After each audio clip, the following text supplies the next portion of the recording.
దేవుళ్ళలోకి రాకమునిపే చెప్పాం మీతో. ఏం చెప్పామో తెలుసా? ప్రభులోకి వస్తే మీకు శ్రమలు ఉంటాయి, ప్రభులోకి వస్తే మీకు కన్నీళ్ళు ఉంటాయి, ప్రభులోకి వస్తే మీకు వేదనలు ఉంటాయి, కొద్ది కాలం వాటిని తట్టుకుంటే మీకు పరలోకం ఉంటుందని చెప్పాం. ఇది చెప్పి అపోస్తలులు సంఘాలు కట్టారు. ఇది చెప్పి బైబిల్ ఓపెన్ యూనివర్సిటీలో సంఘాలు కడుతుంది. అదే చెప్పింది తొలి శతాబ్దంలో ఉన్న అపోస్తలుల బోధ. ఆ బోధ బైబిల్ ఓపెన్ యూనివర్సిటీ ఈరోజు చేస్తుంది. వాళ్ళు చెప్పిందే మేము చెప్తున్నామండి, కానీ బోధ చాలా మందికి నచ్చడం లేదు. అపోస్తలులు చెప్పిందే మేము చెప్తున్నాం, వాళ్ళు తాయిలాలు ప్రకటించలేదట. ఏమన్నా ఇక్కడ కూర్చొని మిమ్మల్ని అందరూ అడుగుతున్నాను, ఎవరైనా బైబిల్ బాగా చదువుకునే వాళ్ళు వస్తే అపోస్తలుల బోధ అపోస్తల కార్యాలు స్టార్ట్ అయింది.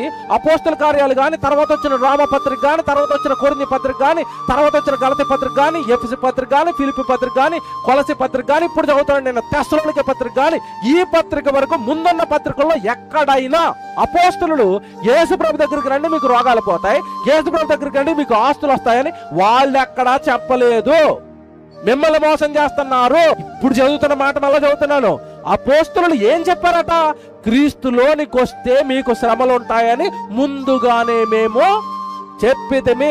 అది చెప్పి బాప్తిస్మాలు ఇచ్చాం, అది చెప్పి సంఘాలు కట్టాం. ఎందుకంటే శ్రమలు తాత్కాలికం కదా, 60-70 ఏళ్ళ శరీరం ఉన్నంత కాలమే కదా శ్రమలు. వెళ్ళిపోతాం కదా నిత్యరాజ్యానికి, పరలోకానికి, యుగాలు దేవుడితో ఉండడానికి.